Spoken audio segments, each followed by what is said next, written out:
جب بھی کوئی بے وفائی کرے، قدم قدم پہ آپ کو اس کے تجربے ہوں گے، تو ایک ہی جملہ بولا کریں، اللہ تو ہے نا، اور میں آپ کو لکھ کر دیتی ہوں. اللہ آپ کو اپنا آپ محسوس کرائے گا کہ اے بندے میں ہوں تیرے لیے، تو نے مجھے پکارا، میں ہوں. وہ ایسی شکل میں غیب سے مدد لائے گا کہ آپ حیران ہو جائیں گے. کیونکہ یہ میرے ساتھ کئی دفعہ ایسا ہوا ہے کہ جن بندوں سے توقع کی کہ یہ کام میں ساتھ دیں گے وہ چلے گئے، اور اللہ اس سے بہتر لوگ لایا. کسی بھی ضرورت میں اس کو پکار کے تو دیکھیں. یہ جو ہے نا کہنا ایاک نعبد و ایاک نستعین، یہ اتنا آسان نہیں ہے. یہ زبان سے بولنا بہت آسان ہے، لیکن اس کو حقیقی معنوں میں شعور کے ساتھ کہنا بہت مشکل ہے کہ صرف تجھ سے ہم مانگتے ہیں. لالچ لوگوں سے رکھتے ہیں، زبان سے کہتے ہیں صرف تجھ سے مانگتے ہیں، اور دل میں لوگ بسے ہوئے ہوتے ہیں کہ یہ مدد کرے گا، وہ فلاں کے پاس یہ ہے. نہیں، ان چیزوں سے اوپر اٹھ جانا چاہیے. رازق کون ہے؟ اللہ ہے. مالک کون ہے؟ کس کے پاس جانا ہے؟ اللہ کے پاس جانا ہے. تو اگر وہ راضی ہے تو سبھی کچھ ہمارا ہے. تو اس لیے ہم کیا چاہتے ہیں؟ بس فوری فوری کچھ چیزیں ہاتھ میں آ جائیں، کوئی ایسے ورد وظیفے ہوں کہ جنت کما لیں، اور کوئی شارٹ کٹس ہوں کہ جس سے. یہ تو ہم نے ہمیشہ کی زندگی جینا ہے، آخرت میں ہمیشہ کے لیے رہنا ہے. اس کے لیے اللہ تیار کر رہا ہے، چھان پٹک کے ایسے ایسے مشکلوں میں ڈال کے خالص کر کے. اور اسی لیے مومن پر وہ جو موت کی تکلیف آتی ہے نا، وہ بھی ایک پہلے میری سمجھ میں نہیں آتا تھا کہ اتنے نیک نیک لوگ اور ان پہ کیوں تکلیف آتی ہے. دل ہول جاتا ہے بعض تکلیفیں دیکھ کر، حالانکہ وہ لوگ واقعی نیک ہوتے ہیں. ہم دیکھ رہے ہوتے ہیں کہ وہ اس کے ساتھ بڑی تکلیف پیش ہے، اور اللہ کو پتا ہوتا ہے کہ وہ اس کے درجے کتنے بلند ہیں جس جگہ پہ اس نے ہمیشہ رہنا ہے. اس کے علاوہ آپ دیکھیے کہ بعض لوگ مالی معاملات میں بہت پریشان رہتے ہیں، اور جب وہ دیکھتے ہیں کہ لوگوں کے پاس بہت کچھ ہے تو اور بھی غمگین ہو جاتے ہیں، اور بھی حسرتیں پیدا ہو جاتی ہیں. اگر وہ صرف ایک حدیث یاد رکھے نا، صرف ایک، کہ ایسے لوگ یعنی جو دنیا میں غریب ہیں اور پھر بھی دین پر ہیں، اللہ کو راضی کرتے ہیں، وہ جنت میں نصف دن یعنی 500 سال پہلے چلے جائیں گے. دنیا میں قارون بھی کیا 100 سال جیا تھا؟ اگر کسی کے پاس قارون کا خزانہ بھی ہے، اتنا مال ہے، تو بھی کوئی 100 سال انجوائے نہیں کر سکتا اس سے. اور آخرت کا ایک دن کتنا بھاری ہے. تو آج اگر ہم صبر کرتے ہیں، ہمارے پاس مال کم ہے یا ریسورسز کم ہے یا تکلیف میں ہم کسی وجہ سے کہ نہیں ہے کھانے کو، نہیں ہے رہنے کو، 100 مسائل ہو سکتے ہیں، لیکن اگر صرف یہ یاد رہے نا کہ ان سب مالداروں سے 500 سال پہلے جنت میں چلے جائیں گے، کوئی غم ہی نہ رہے. ایسے سارے غریب یہ سمجھیں کہ ہم زیادہ خوش قسمت ہیں، ہم پہلے وہاں چلے جائیں گے. لیکن یہ جب ہی آئے گا نا جب آخرت کا یقین ہو. ہم کہتے تو ہیں ہمارا آخرت پہ ایمان ہے، حقیقی معنوں میں کوئی ایمان نہیں ہے. اللہ کے وعدے سچے ہیں، زبان سے بولتے ہیں سچے ہیں، لیکن دل میں نہیں اترا کہ اللہ کے وعدے سچے ہیں. کیونکہ ہمارا طرز زندگی نہیں بدلا، ہماری سوچ نہیں بدلی، ہمارے رویے نہیں بدلتے، کیونکہ ہمارا اندر نہیں بدلا ہوا. تو دنیا کا کوئی غم آخرت کے مقابلے میں کوئی غم نہیں، اور دنیا کی کوئی خوشی. اللہم لا عیش الا عیش الآخرہ فاغفر الانصار والمہاجرہ. اصل چیز ہے کہ ہماری بخشش ہو جائے. بعض اوقات اللہ تعالیٰ نے کسی کو بلند درجے دینے ہوتے ہیں. اب ہم دن رات بھی قرآن پڑھ رہے ہیں، ہم پتہ نہیں کیا کیا کر رہے ہیں، لیکن مثال کے طور پر اگر آپ کو یہ فاصلہ طے کرنا ہے، یہ کتاب سے ہی سمجھاتی، مثلا یہاں آپ کھڑے ہیں اور یہ جنت الفردوس ہے مثلا. اب آپ جتنی بھی نمازیں پڑھ رہے ہیں، روزے رکھ رہے ہیں، صدقہ خیرات کر رہے ہیں، اس سے آپ صرف اتنا تک پہنچ پائے ہیں، صرف اس حصے تک پہنچے ساری زندگی کی عبادت ملا کے. لیکن کیونکہ آپ مانگ رہے ہیں اور اللہ چاہتا ہے آپ یہاں پہنچے، یا آپ چاہتے ہیں اس فاصلے تک پہنچے. اب آپ کی عبادتیں ہیں ہی کوئی نہیں کہ جو آپ کو یہاں پہنچا سکیں. اب کیا کیا جائے؟ اب اللہ تعالیٰ کسی امتحان میں ڈالتا ہے، کسی تکلیف میں ڈالتا ہے، کسی کو مال کی کمی دیتا ہے، کسی کو اولاد کی دیتا ہے، کسی کو کوئی اور چیز نہیں دیتا. اگر وہ اس پر صبر اور شکر کرتا ہے تو یہ فاصلے تیزی سے یہ طے ہو کے یہاں تک پہنچ جاتا ہے بندہ. یہ جو صبر ہے اور شکر ہے، یہ دو پر ہیں جس سے مومن اڑتا ہے، اور وہ تیزی سے فاصلے طے کر کے جنت الفردوس تک پہنچتا ہے. تو بعض اوقات ہماری عبادتیں، ذکر، صدقے، خیرات یہ کافی نہیں ہوتے. کیونکہ ہم کیا کہتے ہیں, ہم نے اتنی عبادت کر لی پھر کیوں مشکل آ گئی, یہ کہتے ہیں نا اکثر, یا اللہ میں نے تو بڑی نیکی کے کام کیے پھر کیوں مشکل آ گئی. کیونکہ جب ہم ٹوٹی پھوٹی 4 نیکیاں کر لیتے ہیں تو پھر ہم کیا سوچتے ہیں کہ اب ہمیں نا کوئی مسئلہ نہیں ہونا چاہیے زندگی میں, اب اللہ کو بھی ہماری مرضی پہ چلنا چاہیے, اور جیسے ہم کہیں ویسے اللہ تعالیٰ کو کرنا چاہیے. نعوذ باللہ, یہ ہمارا ایٹیٹیوڈ یہ ہوتا ہے.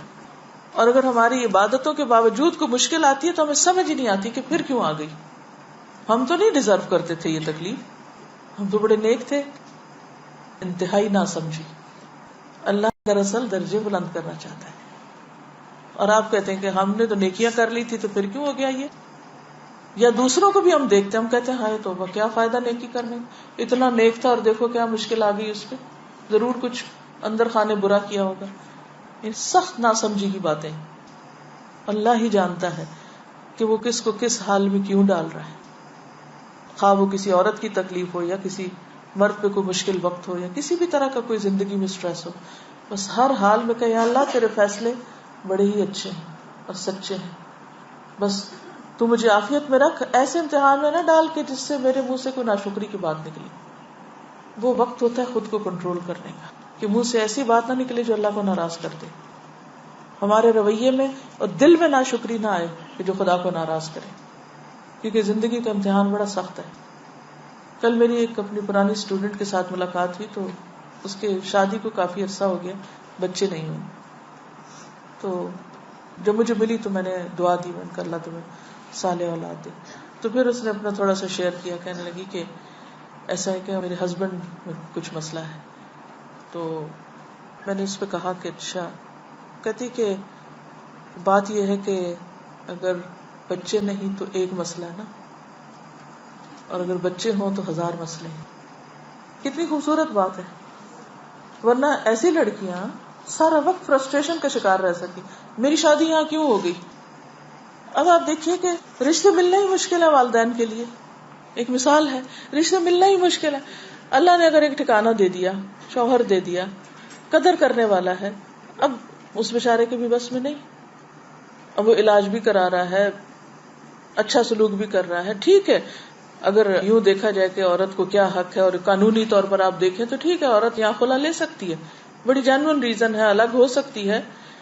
لیکن کوئی گارنٹی ہے الگ ہو کے کہیں اور شادی کرے تو لازم بچے ہوں؟ کوئی گارنٹی نہیں ہے. ٹھیک ہے, وہ اس کی اپنی چوائس, وہ کرے نہ کرے وہ ایک الگ مسئلہ. میں اس وقت قانونی بحثوں میں نہیں جا رہی, میں ایک پریکٹیکل سچویشن کو دیکھ رہی ہوں کہ ایک ماں باپ کے میں سے 5 بیٹیاں ہیں, ایک بیٹی کے ساتھ کچھ ایسا حادثہ ہو جاتا ہے. اب اگر وہ واپس آتی ہے تو پہلیوں کی بھی شادی نہیں, یہ کہاں جائے گی. نہیں, کتنے ہمارے معاشرتی مسائل ہیں. اب اگر یہ اپنے گھر میں عزت کے ساتھ بیٹھی ہے, اچھے انتظار میں دعا کر رہی ہے, ہر چیز اللہ کے ہاتھ میں ہے, اور ایک پازیٹو سوچ کے ساتھ جی رہی ہے اور خوش ہے اور مطمئن, اتنا پرسکون چہرہ اس کا, میں حیران رہ گئی. اتنے مجھ سے کہتی ہے کہ بچے نہیں تو ایک مسئلہ ہے نا, بچے ہوں گے تو 1000 مسئلے ہوں گے. اس کو کہتے ہیں پازیٹو سوچ. اسی طرح اگر کسی کی شادی نہیں ہوئی, بعض اوقات کوشش کے باوجود نہیں ہو پاتی. اب اس میں بھی کچھ لوگ بہت مزریبل ہو جاتے ہیں, دن رات یہی سوچے رہتے شادی نہیں ہوئی, شادی نہیں, شادی, نفسیاتی مریض بن جاتے ہیں. کیا مریض بننے سے شادی ہو جائے گی؟ بد اخلاق بن جانے سے شادی ہو جائے گی؟ جو ہونی تھی وہ بھی نہیں ہوگی. کیونکہ لوگ جب دیکھتے ہیں ایسی لڑکیوں کو کہ جو نفسیاتی مریض بن چکی ہیں تو ان سے اور دور بھاگتے ہیں. یہ بوجھ ہو جاتا ہے نا, یعنی بد اخلاقی ایسا بوجھ ہے کہ بے وجہ اس کا بوجھ آپ کے اوپر پڑ رہا ہوتا ہے نا دوسرے شخص کا, تو ان چیزوں کو نہیں دیکھتے ہم. تو اصل کامیابی یہ ہے کہ زندگی کو ایک امتحان سمجھ کر اللہ کے ہر فیصلے پر راضی رہ کر انسان بہتری کی کوشش کرتا رہے. میں یہاں یہ نہیں کہتی کہ انسان ہر وقت کہے یہ سر پہ آ گرا تو پڑا رہے کیونکہ اللہ کا فیصلہ ہے, نہیں, اس کو ہٹانا تو ہے, لیکن اگر نہیں ہٹ پا رہا تو بھی اللہ تیرا فیصلہ ہے کہ میرے بازو نہیں ہٹا پا رہے ایک چیز کو, میں نہیں سچویشن چینج کر پا رہی, تو کوئی بات نہیں, مدد لیں آپ دوسروں کی. دوسرے مل کے بھی آپ کی حالت نہیں بدل پا رہے. کئی دفعہ ایسا ہوتا ہے نا کہ ماں باپ بھی, بہن بھائی بھی, رشتہ دار, دوست سارے مدد کے لیے آ جاتے ہیں, لیکن پھر بھی بیچارے کچھ نہیں کر پاتے. پھر کیا کیا جائے؟ اللہ کی رضا پہ راضی رہے نا انسان. کیونکہ ہم بندوں سے توقع رکھتے ہیں یہ ہمارا مسئلہ حل کر دیں، اور جب وہ بےچارے نہیں کر پاتے تو پھر ان سے ناراض بھی ہو جاتے ہیں، تم ہمارا مسئلہ کیوں نہیں حل کرتے. بھی وہ خدا تھوڑی ہے کہ تو کر دیں گے کچھ، وہ بھی انسان ہے، وہ بھی کمزور ہے. تو بگر پکچر میں دیکھا کریں اپنے مسئلے کو، صرف اپنی ذات پہ فوکس نہیں کیا کریں. کوئی بھی مسئلہ چھوٹا ہو یا بڑا، آخرت کو ساتھ رکھ کے نقشہ بنایا کریں کہ آخرت کے مسائل، دنیا کے مسائل، ان سب میں اس مسئلے کی کیا حیثیت ہے. کچھ بھی نہیں. ہم سے زیادہ تکلیف دہ حالات میں ہیں کچھ لوگ. آپ کچھ کہہ رہے کتنی دفعہ ہم سب جانتے ہیں اور دوسروں کو جب پرابلمس میں دیکھتے ہیں، لیکن ہمیں اپنے اندر بہت ڈر لگتا ہے کہ کہیں ہم اس پرابلم میں نہ آ جائیں جی یا اللہ تعالیٰ ہمیں اس سے نہ مبتلا کر دے. بالکل. تو اس کے لیے ہمیشہ، کیونکہ مثلا مجھے بہت مسائل سننے پڑتے ہیں، یعنی مختلف لوگ مختلف طرح سے اپنے مسائل بیان کرتے رہتے ہیں. تو the moment کوئی شخص سٹارٹ کرے مسئلہ بیان کرنا تو فوراً دعا پڑھنا شروع کر دیں، الحمدللہ الذی عافانی ممن ابتلاہ بہ. کثرت سے یہ پڑھا کریں. جب بھی آپ کسی کو مسئلے میں دیکھیں تو ایسا لگتا ہے نا جیسے کہیں یہ مجھ پہ نہ آ جائے، یہ ڈر لگتا ہے کہ یا اللہ میں تو کوئی بہت اچھا نہیں کہ تو نے مجھے ابھی تک عافیت میں رکھا ہوا ہے. تو فوراً شکر گزار بن جائیں. الحمدللہ الذی عافانی ممن ابتلاہ بہ، کیونکہ ہر ایک کا ٹیسٹ فرق ہے. جی آپ فرمائیے. جو بات ہوتی ہے اس کے کمبائنڈ کویشچن اور ایک مسکنسیپشن ہے. I'm sure یہاں بیٹھی بہت ساری عورتوں میں اور لڑکوں میں ہوگا. میں نے 2-3 درس میں آپ سے کافی سال پہلے سنا تھا کہ شوہر جو ہے بیوی کو فورس نہیں کر سکتا کہ وہ ساس سسر کی خدمت کرے. اب جب میں نے یہ بات سنی مجھے تو اتنا برا ریئیکشن یا ایک نیگیٹو تھنکنگ نہیں آئی، بٹ I'm sure جب لوگ سنتے ہیں تو اس کو بہت نیگیٹو فیل ہوتا ہے. تو میں چاہوں گی آپ اس کو تھوڑا سا پلیز اس کو بتائیں. دیکھیے قرآن پاک میں نسب اور سحر دونوں کو ساتھ ساتھ بیان کیا گیا ہے. نسب جو والدین ہیں، سحر جو سسرالی رشتہ دار ہیں، سسرالی والدین، ساس سسر. کچھ چیزیں ہیں کہ جو قانونی حیثیت رکھتی ہیں اور کچھ چیزیں ایسی ہیں جو قانون سے آگے احسان کا درجہ رکھ. جیسے آتا ہے نا کہ ایمان، اسلام، احسان، ٹھیک ہے نا. کچھ چیزیں ہیں جو آپ کے ایمان یقین کے ساتھ تعلق رکھتی ہیں، اس کا پارٹ ہے عمل میں. کچھ چیزیں اسلام کا ایک پورا جو سسٹم ہے اس کا پارٹ ہے جس میں قانونی پہلو بھی آتے ہیں. ایک ہے جو احسان کا درجہ ہے. والدین کے ساتھ جہاں بھی معاملہ کرنے کا ذکر آیا ہے وہ کیا ہے؟ قانونی معاملہ یا احسان؟ احسان کا ہے نا، چاہے وہ اپنے والدین ہو چاہے وہ سسرالی. مثلاً یہ جو بات آپ کہہ رہے ہیں نا کہ جو میں نے کہی ہے کہ شوہر مجبور نہیں کر سکتا بیوی کو کہ وہ ضرور اس کے والدین کی خدمت کرے، مجبور نہیں کر سکتا. یہ ہے قانونی پہلو. مثلاً کوئی شوہر اس بنا پر اپنی بیوی کو طلاق نہیں دے سکتا یا اسے نہیں دینی چاہیے، یا بیوی میرے والدین کا فلاں کام نہیں کرتی مثلاً. کیونکہ جب طلاق کے یا خلا کے مسئلے عدالت میں جاتے ہیں تو وجہ معلوم کی جاتی ہے کہ نہیں. ایک عورت جب کہتی ہے کہ میں نے خلا لینی ہے تو وہ ایسے تو نہیں جج اٹھا کے کہتا اچھا ہو گئی تمہاری بات، جو تم چاہتی وہ کر دیں گے. نہیں، وہ وجوہات معلوم کرتے ہیں. اب جب آپ قانونی بحثوں میں جاتے ہیں تو دونوں طرف سے پروف آتے ہیں اور ان کا سارا جائزہ لیا جاتا ہے. تو اس میں آپ دیکھیے کہ اگر کوئی شوہر یہ کہے کہ یہ عورت اس بنا پر میں اس کو مثلا نان نفقہ نہیں دیتا کیونکہ یہ نہیں کرتی، تو یہ قانونی ویلڈ ریزن نہیں ہے، وہ مجبور نہیں کر سکتا. ہاں بیوی کو اپنے طور پر احسان کرنے کی ضرورت ہے کہ جس طرح اس کے اپنے والدین ہیں تو اسی طرح شوہر کے بھی والدین ہیں. اب یہ تو نہیں ہو سکتا کہ بیوی اپنا گھر چھوڑ کے والدین کے گھر جا کے اپنے ماں باپ کی خدمت کرے، کیونکہ اس پر صرف اپنے ماں باپ کی خدمت. شادی کے بعد عورت کے لیے اس کی بھی اجازت نہیں ہے کہ شوہر کی مرضی کے بغیر وہ اپنے والدین کے پاس جا کر ان کے لیے کچھ کرے. ٹھیک ہے. تو بہت ساری چیزیں جو ہیں ان کے کئی پہلو ہوتے ہیں. وہ جو میں نے بات کہی ہے وہ ایک خاص کانٹیکسٹ میں ہے. ٹھیک ہے. یعنی مثلاً بیوی کے اوپر کیا لازم ہے کہ شوہر کی اطاعت کرے، شوہر کی اجازت کے بغیر گھر سے نہ نکلے، شوہر کی اجازت کے بغیر کسی کو گھر میں آنے نہ دے. یا شوہر کی جسمانی ضرورت پوری کرے، یہ بیوی کی ذمہ داریوں میں سے.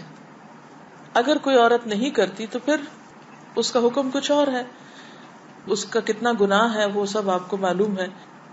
لیکن اگر بیوی مثلاً خود بیمار ہے اور وہ خود مدد کی محتاج ہے اور شوہر اس کو کہہ رہا ہے کہ وہ کسی اور کی خدمت کرے اور اس وقت وہ اس قابل نہیں ہے کہ وہ کر سکے، اور وہ یہ کہتی ہے کہ کوئی خادم رکھ دیا جائے جو میری بھی مدد کرے اور والدین کی بھی کرے، تو یہ کوئی نامعقول مطالبہ نہیں ہوگا، ایک معقول مطالبہ ہوگا. جو خاندانی زندگی ہوتی ہے اس کے کئی آسپیکٹس ہوتے ہیں. جی آپ کچھ نہیں. میرا کوشچن ہے، باتوں کا سمجھ نہیں آتا چیزوں کو کیسے ڈیل کرنا ہے. جی تو میرے ہسبینڈ اتنے دین کی طرف نہیں ہے، تو ہوتا ہے کہ مطلب لوگوں کی ہیلپ کرنے کا، تو کسی نے پیسے مانگ لیے ان کو منع کرتے تو وہ ادھار لے کے دے سکتے ہیں. تو اب میرا جیسے دین کا ہوا ہے تو مجھے خوف آتا ہے تھوڑا سا. یہ بتائیے کہ کیا وہ قرضہ ادا کر دیتے ہیں یا قرضہ نہیں پھر ادا کرتے؟ مطلب کہ وہ لون سود پر ہوتا ہے، انٹرسٹ پہ تو نہیں لیا جا سکتا وہ. جی اس میں یہ ایک جنرل سچویشن ہے کہ بعض اوقات آپ خواتین قرآن پڑھ لیتی ہیں، دین پڑھ لیتی ہیں، انہوں نے نہیں پڑھا ہوتا، آپ ایک طریقے پہ زندگی چاہتی ہیں، وہ ایک طریقے پہ چل رہے ہوتے ہیں. تو اس صورت میں یہ ہے کہ آپ کا کام صرف جو چیز آپ پڑھیں، صرف یہ نہیں کہ وہ جو خاص خرابی کوئی کر رہے تو اسی کی حدیث جا کے سنائیں. یہ بھی ہم عام طور پہ کچھ نہیں بتاتے، لیکن جو ہمارے مطلب میں جاتی ہے یا ان کے خلاف جاتی ہے وہ باتیں سناتے ہیں، اس سے پھر گڑبڑ ہو جاتی، پھر وہ کبھی بھی کچھ نہیں سننا چاہتے. تو یاد رکھیے کہ جب ہم ان کو بتانے لگے تو کامن گراؤنڈ سے پہلے چیزیں شیئر کریں، پھر کرتے کرتے کرتے اگر اس میں وہ چیز بھی آ جائے جو ان کے خلاف جا رہی ہے تو اس کو بھی وہ ڈائجسٹ کر جائیں گے، کیونکہ آپ ان کو پن پوائنٹ کر کے ان کے اوپر ڈائریکٹ تیر نہیں مار رہے، کیونکہ آپ ان کو ایک خیرخواہی اور ہمدردی سے بتا رہے. یہ جنرل بات ہے، میں سب کے حوالے سے کر رہی ہوں. جو کچھ بھی پڑھیں، جو سیکھیں، کچھ نہ کچھ آپس میں جا کے شیئر کریں. اور جب اچھا موڈ ہو، کھانے کی میز پہ ہوں، کہیں باہر ہوں، گاڑی میں بیٹھے ہوں، جیسے اور باتیں آپ کس سے شیئر کرتے ہیں، دین کی باتیں بھی بس اسی طرح جنرل لائٹ موڈ میں شیئر کرتے رہیں، حتیٰ کہ وہ ان کے اندر ایک طلب پیدا ہو جائے اور سنجیدگی آ جائے اور سیکھنے کا شوق آ جائے، وہ پھر ایک لیٹر سٹیج پہ. اسی طرح بعض ایسے کام ہسبینڈز کر رہے ہوتے ہیں جو بالکل دین کے خلاف جاتا ہے اور ہماری جان پہ بن جاتی ہے جس دن ہم مسئلہ پڑھ کے جاتے ہیں، اور ہم چاہتے ہیں کہ اوور نائٹ اب چینج آ جائے ان میں بھی. اور جب وہ نہیں کرتے تو پھر ہم ان کو برا بھلا کہنے لگتے ہیں اور لڑائیاں ڈال کے بیٹھ جاتے ہیں اور پتہ نہیں عجیب و غریب رویے اختیار کر لیتے ہیں، جس سے وہ سمجھتے ہیں کہ سارا قصور دین کا، وہ اور دین سے خوفزدہ ہو جاتے ہیں اور دور ہو جاتے ہیں اور ہم اور مصیبت میں دلدل میں جا پھنستے ہیں. تو ایسی صورت میں ایک تو یہ ہے کہ جیسے میں ہمیشہ کورس کے شروع میں کہتی ہوں کہ اپنے پیاروں کو، گھر والوں کو ساتھ لے کے چلے. اس سے مطلب یہ ہے کہ ان کو بھی ساتھ ساتھ پتہ چلتا رہے آپ کر کیا رہے ہیں. یہ صرف دین کے معاملے میں نہیں، ہر معاملے میں یہی کریں کہ جو آپ گھر سے باہر کر کے آئیں گھر آ کے شیئر کریں. اس سے بڑا اعتماد بحال ہوتا ہے، کیونکہ ایک دوسرے کا پتہ ہوتا ہے کہ کون کیا کر کے آیا. جب انہیں پتہ ہی نہیں آپ کیا کر رہے ہیں اور اچانک ایک دن کوئی اعلان کر دیتے ہیں تو ان کے لیے پھر وہ چیز ان سے ڈائجسٹ نہیں ہوتی. تو روز کی شیئرنگ، میک شیور کہ آپ تھوڑا تھوڑا تھوڑا تھوڑا شیئر کر رہے ہیں، اتنا جتنا وہ سننا چاہیے. یہ بھی نہیں کہ وہ سننا ہی نہیں چاہ رہے اور کانوں میں ہاتھ رکھ لے اور آپ کی تقریر ختم نہ ہو. لوگ دین سے دور ہوتے ہیں صرف اس وجہ سے کہ ہم ان کے اوپر اوور ڈوزنگ کرتے ہیں. اچھا اب آپ دیکھیے کہ مثلاً کوئی ایسی چیز جب ہم ان کو بتاتے ہیں، وہ مثلا سود کا لین دین ہے یا کوئی ایسی نوکری ہے جو غلط قسم کے کاموں پر مبنی یا کوئی بھی چیز، تو آپ اس سے ہی نہیں شروع کریں گی، صرف اس ایک چیز کو نہیں دین بنائے گی. آپ اس سے پہلے جتنی چیزیں آپ دیکھیے کہ دین میں سب سے پہلے کیا ہے، ایمان ہے، عقیدہ ہے، یقین ہے، آخرت ہے. کتنی چیزیں، وہ یقین پختہ ہوگا تو باقی چیزیں لی جائیں گی. اب پہلے آپ کامن گراؤنڈ سے بات کریں، اللہ کی محبت کی، آخرت کی، ادھر کی ادھر کی ساری کر چکے، پھر آپ عبادات کے اوپر آ جائیں، زکوٰۃ دینے کی بات کر لیں، پھر اور اس طرح کی، کیونکہ یہ جو عبادات ہیں یہ دراصل انسان کو تیار کرتی ہیں اور بہت سی اچھے اخلاق کے لیے. مثلا نماز، قرآن مجید میں آتا ہے ان الصلاۃ تنہی عن الفحشاء والمنکر، نماز انسان کو برائیوں اور بے حیائیوں سے روکتی. اس چیز کو دیکھیں کہ وہ نماز پڑھ پا رہے ہیں یا نہیں.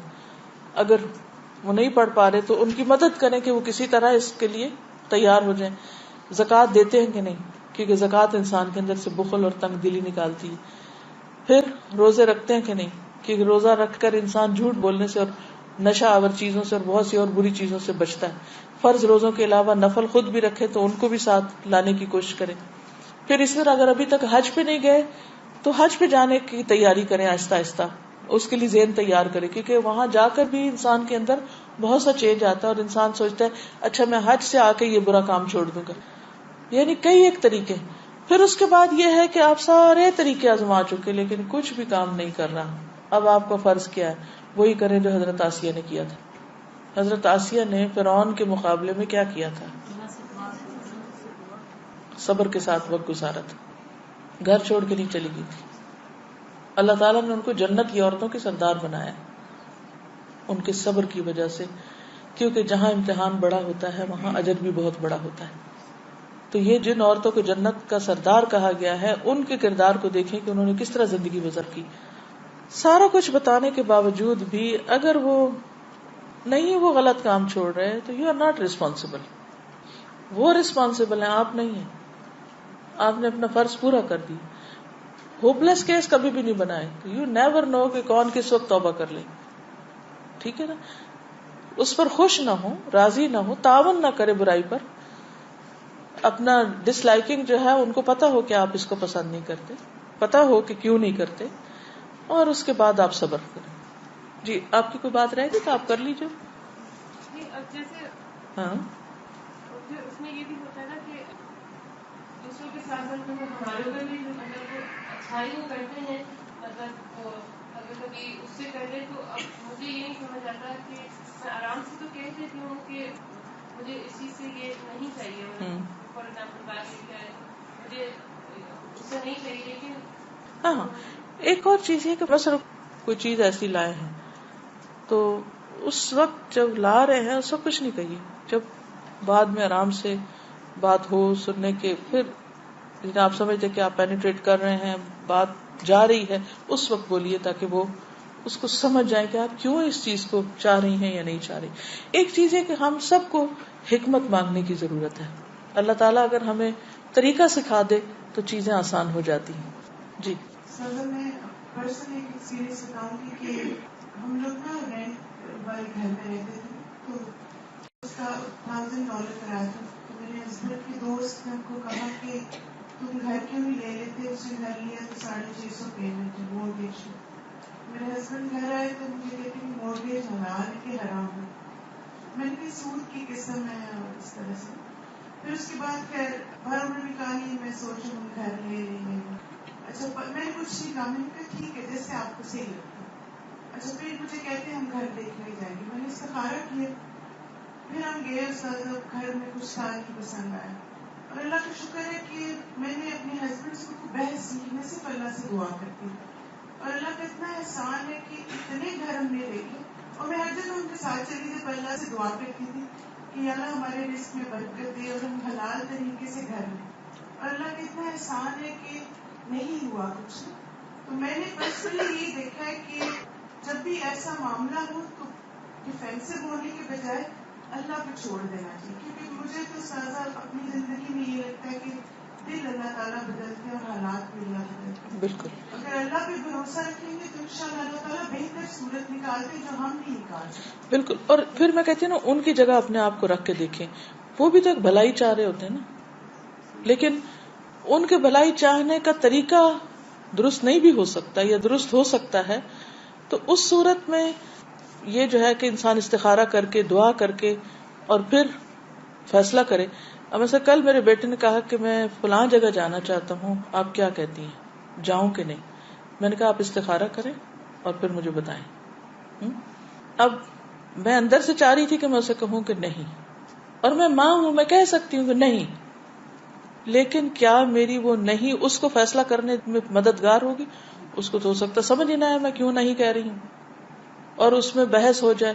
اور پھر بعض اوقات اوورسیز کالز کتنی لمبی ہو جاتی ہیں لڑائی جھگڑوں میں. میں لمبی کال بھی نہیں کرنا چاہ رہی تھی, میں نے بس مختصراً کا استخارہ کرو اور فیصلہ کرو.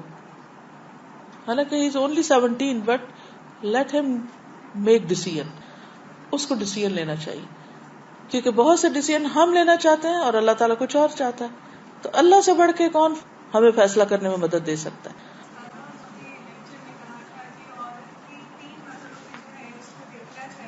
جی بات سب سے خوبصورت تھی کیونکہ وہ مرحلے جو ہے وہ معاشرہ بنا رہے ہیں.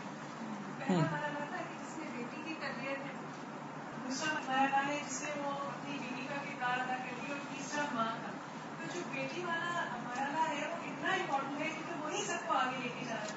تو ہم لوگ تو اس حصے سے جو شادی شدہ ہیں گزر چکے ہیں, لیکن اب ہمارے آگے بچے ہیں, بیٹے اور بیٹیاں دونوں, تو اتنا زیادہ اس پوائنٹ کے اوپر دھیان دینے کی ضرورت ہے کیونکہ یہ ہماری مسلم امہ بن رہی ہے یہاں سے, اور یہ بالکل پوائنٹ بہت اہم ہے. بالکل. تو میں یہ بات شیئر کرنا چاہ رہی تھی کہ پلیز اس بات کی توجہ دیں کہ ہم ماؤں کو بہت ضرورت ہے کہ ہم ان کی تربیت پر دھیان دیں. بالکل, یہ بہت ہی اللہ آپ کو جزائے خیر دے, اچھا پوائنٹ آپ نے یاد دلا دیا. بات یہ ہے کہ جب ہم دین کی طرف نہیں ہوتے تو ہماری پرائرٹیز کچھ اور ہوتی ہیں, اس وجہ سے بچوں کو اگنور کرتے ہیں. جب ہم دین کی طرف آ بھی جاتے ہیں تو دین میں آنے کی وجہ سے بچوں کو اگنور کرنا شروع کر دیتے ہیں. وہ مظلوم بیچارے ہر حال میں سفر کرتے ہیں. ہم سب جو خود دین پڑھ رہے ہیں اس میں فیملیز کو ساتھ لے کے چلیں. یہ نہ ہو کہ ہم تو تقویٰ کے اس اونچے پہاڑ پہ پہنچے اور بچے ہمارے نیچے ہی کھڑے ہوں بھی. کوئی بات نہیں, اگر آپ تھوڑی سی اپنی رفتار کم بھی کر دیں لیکن ان کو ساتھ لے کے چلیں تو اس سے کہیں زیادہ بھلائی ہوگی. کیونکہ اس روز میں نے کہا تھا نا کہ بعض اوقات ہمارے بچے اور ہم میں اتنا ذہنی بودھ ہو گیا ہے کہ بچے ہمارے بالکل کولڈ رویہ ہوتا ہے ان کا نا, اندر سے وہ ماں باپ کے خلاف نفرت سے بھرے ہوئے ہوتے ہیں. ایک دن ایک بچی آئی, ینگ بچی, اسلام آباد میں قرآن پاک کا کورس شروع ہوا تھا ابھی, تو کچھ اس نے بیچ میں چھٹیاں کر لی ہیں. تو میں اکثر دھیان رکھتی ہوں کہ جو اسٹوڈینٹس آئیں وہ چھٹی نہ کریں, اور اگر چھٹی کریں تو ضرور ان کی انچارجز ان کے گھر فون کریں, پتہ کریں, خبر لیں کہ کیوں نہیں آئے بچے نا. کہ باتوں کو چھوٹی چھوٹی باتوں پہ چھٹی کر کے بیٹھ جاتے ہیں, انہیں پتہ ہی نہیں ہوتا. خیر میں نے پتہ کرایا, میں نے کہا کہ اٹینڈنس کا کیا حال ہے, کون نہیں آ رہا. تو اتفاق سے اس بچی سے میری بات ہوئی. میں نے کہا تم کیوں نہیں آئی؟ کہتے اپنی ماں کی وجہ سے. میں نے کہا کیوں؟ کہتے ہیں وہ اپنے آپ کو بڑی چیز سمجھتے. مجھے بڑی حیرت ہوئی کہ پہلے ہی پارے میں آتا ہے وہ بالوالدین احسانا. اگر اس بچی نے وہ لیکچر سنا ہوتا تو یہ لفظ نہیں بول سکتی تھی, کیونکہ وہ ایک دن آ رہی ایک دن نہیں آ رہی, چھٹی کر رہے. تو اب وہ جو لیکچر گیا وہ تو گیا, وہ سنا ہی نہیں, تو وہ تو کردار آپ کے اندر آ ہی نہیں سکتا. خیر میں نے کہا اچھا مجھے بتاؤ, میں نے تھوڑا اعتماد میں لیا. میں نے کہا اور بتاؤ تمہیں اپنی امی کے خلاف کیا کیا شکایت ہے. اس بچی نے وہ کچھ بولا, اتنا زہر اگلا, تو سر پکڑ کے بیٹھ گئی کہ ہمارے بچے ہمارے بارے میں, ہمارے سے مراد میں سب کے بچوں کو اپنا ہی سمجھتی ہوں, اور میں آپ کو بھی بار بار بچوں کے سیشن میں کہتی رہی ہوں کہ سب کے بچے ہمارے بچے, جتنے بھی مسلمان بچے ہیں وہ سب ہمارے ہی بچے.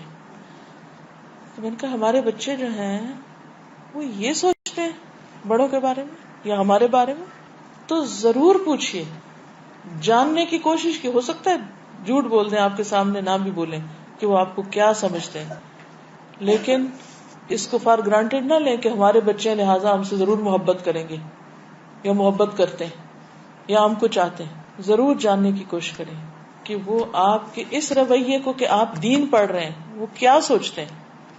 کیا وہ اس پہ پراؤڈ ہیں کہ آپ دین پڑھ رہے ہیں, یا وہ اس پہ نالاں ہیں اور خفا ہیں کہ آپ دین پڑھ رہے ہیں.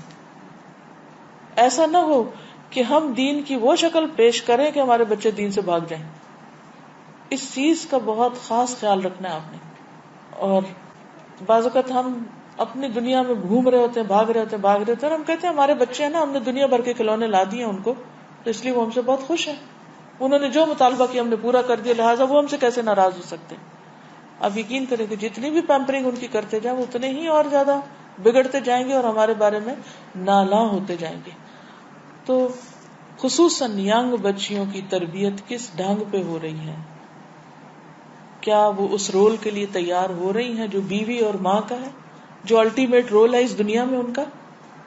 اگر اس کے لیے تیار نہیں ہو رہے تو یہ فیلئر ہے. تو ان کی تربیت میں خاص طور پر اس عنصر کو ڈالیے کہ وہ ایک اطاعت گزار وفا شار بیوی بھی ہو اور ایک مشفق اور مربی ماں بھی تیار ہو رہی ہو. تو شادی سے پہلے کا وقت تیاری کا وقت ہے. ہم پڑھیں دین, لیکن ان کے صرف جہیز کی تیاری نہ کریں, ان کے اخلاقی رویوں کی بھی تیاری کریں کہ وہ اس رول کے لیے تیار ہیں کہ نہیں. دس از دا کوسچن. اس رول کے لیے. پھر کہوں گی اس رول, کس رول کے لیے؟ اچھی بیوی اور اچھی ماں کے رول کے لیے تیار ہو رہے ہیں کہ نہیں؟ وہ چاہیں تو ایسٹروناٹس بن جائیں, لیکن اگر وہ آسمان پہ بھی پہنچ کر اچھی بیوی اور ماں نہیں تو کامیابی نہیں. ہم نے صرف ایک چیز پہ فوکس کر لیا, اور وہ کیا ہے؟ بچی کی اچھی ڈگری ہوگی نا, اچھا رشتہ آ جائے گا. اچھا ڈگری بھی مل گئی, رشتہ بھی آ گیا, سب ہو گیا. اب نہ اس کو بیوی بننا آتا ہے نہ ماں بننا آتا ہے. کیا اس کا مستقبل ہے؟ کیوں طلاقیں ہو رہی ہیں اتنی زیادہ؟ لمحہ فکریہ ہے. ہم سب کو سوچنا چاہیے, سب کو سوچنا چاہیے. اس میں صرف ڈگری کامیابی کی علامت نہیں ہوتی, صرف اچھی جاب سے عزت نہیں ملتی, صرف بہت ڈیزائنرز کا جہیز دے کر آپ اس کو اچھی زندگی نہیں دے سکتے, صرف قیمتی بھاری لباس سے اس کی عزت نہیں ہوگی. یہ وقتی چیزیں ہیں, یہ صرف ظاہری چیزیں ہیں. تو تیاری کے اس مرحلے پر جو ایک بیٹی کی زندگی کی تیاری ہے اگلے رول کو نبھانے کے لیے, کیونکہ عورت کی تکمیل نہیں ہوتی نا اس کے بغیر, جاب اس کی سیٹسفیکشن نہیں کروا سکتی. جی ہاں, اسی طرح بیٹا اگر اچھا خامن نہیں بن سکتا, باقی قابلیتیں کیا کریں گی؟ تو کچھ ان کو غلطیاں کرنے دیجئے, رسپانسبلٹی بھی ڈالیے ان پر. ہم کہتے نہیں بیچاریاں بہت پڑھتی ہیں, ان کو نہیں کام کرنا آتا, چھوڑو میں خود ہی پرفیکشن سے کروں گی. وہ تو اور عیش کرے گی, تو غلطی کرنے دیں, کوئی حرج نہیں. اگر کچن میں سارا کباڑ مچا دیا کوئی بات نہیں.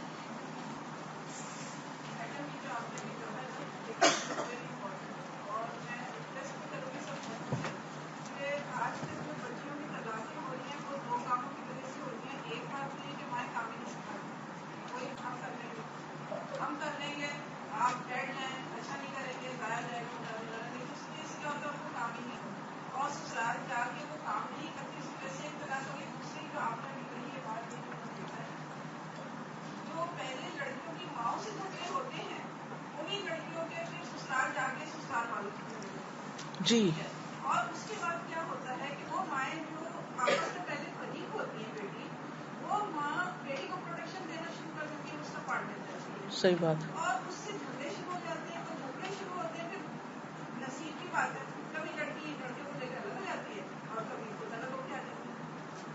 اور ویری میں گڈ. بتاؤں ابھی ایک شادی میں کے ساتھ کی بات ہے, ایک بچے نے مجھے بتایا, ہم اس شادی میں شریک تھے. 6 سال پہلے کی لڑکی لڑکے کی انڈرسٹینڈنگ کی, شادی ہوئی, 6 مہینے میں طلاق ہو گئی. پھر میں نے وجہ پوچھی, کیونکہ وہ لڑکا اس کا دوست تھا لڑکے کا, تو کہنے لگا وہ مطلب جب شادی کر کے آئی تو وہ ویسا ہی چاہ رہی تھی, گھومنا پھرنا, لیکن اس سے رسپانسبلٹی کوئی نہیں تھی. کام نہیں شروع کیا, خود کو لڑکے کو دیکھنا نہیں شروع کیا, تو لڑکا جو ہے وہ بیوی ہے ماں کو ہی ڈھونڈتا ہے. ایگزیکٹلی, بہت پتے کی بات کی آپ نے. یہ میں ریکویسٹ کروں گی اپنے بچوں کو کھانا پکانا سکھائیں. بعض لوگ مجھے کہیں گے کہ ہمیں اپنے بچوں کو کھانا نہیں سکھایا, وہ نہیں. میں نے کہا آپ نے بہت بڑا کیا, بہت بڑا. بالکل, بہت اچھا کہتی ہیں, یہ بہت ان کی بھلائی کی بات ہے. اور یہ سب سے میں ریکویسٹ کروں گی اپنے بچوں کو, ہمیں بھی ہماری امی نے سکھایا تھا. اور وہ کیا کرتی تھی, جیسے آپ مجھے بتا کے روٹی کا پیڑا چھوٹا سا لیا آپ میں, یا کھانے کی کبھی پہلے آملیٹ اور پھر چائے, اور پھر آہستہ آہستہ آہستہ کھانا شروع کیا. تو ضرور سکھائیں, یہ ان کی بھلائی ہے. اگر آپ مجھے محبت چاہتے ہیں تو بالکل, یہ محبت ہے اصل میں. یہ بہت ہی کام کی بات انہوں نے کہی کہ عام طور پر جب بچیوں کو تمیز تہذیب نہیں سکھائی جاتی تو وہ ماں کے سامنے بول رہی ہوتی ہیں, شادی سے پہلے ماں کے ساتھ بدتمیزی کر رہی ہوتی ہیں, ماں کے ساتھ بگڑ رہی ہوتی ہیں, اور ماں ان کو صرف ماں ہوتی ہے نا تو برداشت کر رہی ہوتی ہے. پھر یہ ہوتا ہے کہ جب شادی ہوتی ہے تو وہ اسی کردار اور اسی اخلاق کو لے کے اگلے گھر چلی جاتی ہیں. وہ جھگڑے جو ماں باپ کے گھر وہ کر رہی تھی بہن بھائیوں سے اور ماں باپ سے, وہ سسرال میں ساس سسر سے اور نند بھابھی سے شروع ہو جاتے ہیں. اور پھر وہی ماں جو کل تک اپنی بیٹی سے لڑ رہی تھی آج اس کو پروٹیکٹ کرنا شروع کر دیتی. اور پھر یہ ہوتا ہے کہ وہی لڑکی جو ہے وہ شوہر سے لڑنا شروع کر دیتی, یا پھر الگ ہو کے آ جاتی ہے, یا پھر خامند کو الگ لے کے اس کے ماں باپ سے کاٹ کے رکھ دیتی. تو یہ ایک ایسا وشس سرکل چل پڑا ہے کہ ماں باپ کے گھر میں ہی اس اخلاق کو توڑنے کی ضرورت ہے, اس کو شے دینے کی ضرورت نہیں ہے. اس بد اخلاقی کی ٹریٹمنٹ ہونی چاہیے, ورنہ وہ ساتھ چل پڑتی.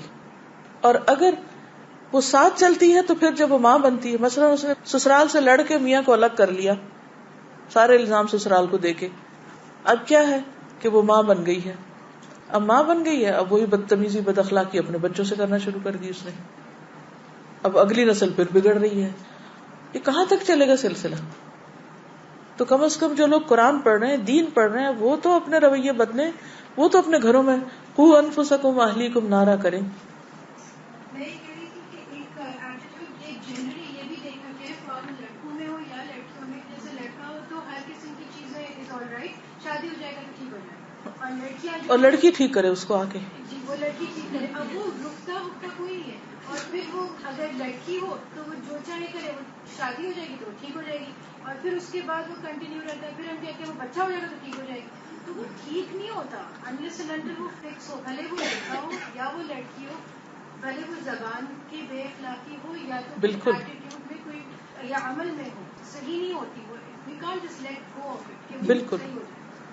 جی ایک بات یہ تھی کہ شروع سے ہم جب اپنے بچوں کو، خاص طور پر بچیوں کو ایجوکیٹ کرتے ہیں تو شروع سے ذہن میں ایک بات بتا دیتے ہیں کہ آپ زیادہ پڑھو لکھو تاکہ آپ انڈیپینڈنٹ ہوں، آپ اپنے پاؤں پہ کھڑے ہو. تو ایک برین واشنگ ایسی بچیوں کے ذہن میں ہوتی ہے کہ وہ گھر میں جب جاتی ہیں تو ان کے ذہن میں یہ نہیں ہوتا، وہ کہتے ہیں کہ نہیں ہسبینڈ پال رہا ہے تو ہم اس سے زیادہ ہی ایجوکیٹڈ ہیں یا ہم بھی اتنے قابل ہیں.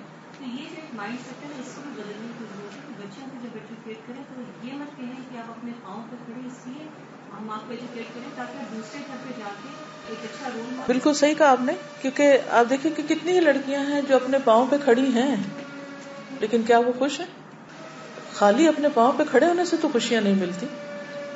انسان کو اللہ نے انسان کے لیے بنایا ہے، اور انسان انسان سے ہی انس پاتا ہے، اور انسان انسان کے لیے فتنہ بھی ہے، انسان ہی انسان کے لیے تکلیف کا باعث بھی ہے، پھول کے ساتھ کانٹا بھی ہے. تو اگر انسان یہ کہے کہ چونکہ پھول کے ساتھ کانٹا ہے اس لیے پھول کو ہی چھوڑ دو، تو یہ تو فلسفہ درست نہ ہوگا. بس آپ کو سلیقہ آنا چاہیے کہ آپ اس کو ایسی جگہ سے پکڑیں کہ پھول کی خوشبو سونگھ سکیں، کانٹے کو اوائڈ کریں، اور اس کے ساتھ ہوگا، لیکن اس سے بچنے کا طریقہ آپ کو اللہ نے عقل کی شکل میں دیا ہے. اس کو ایسا پکڑیں کہ وہ کانٹا آپ کو چبھے نہیں، آپ کو بچنا ہوگا اس سے.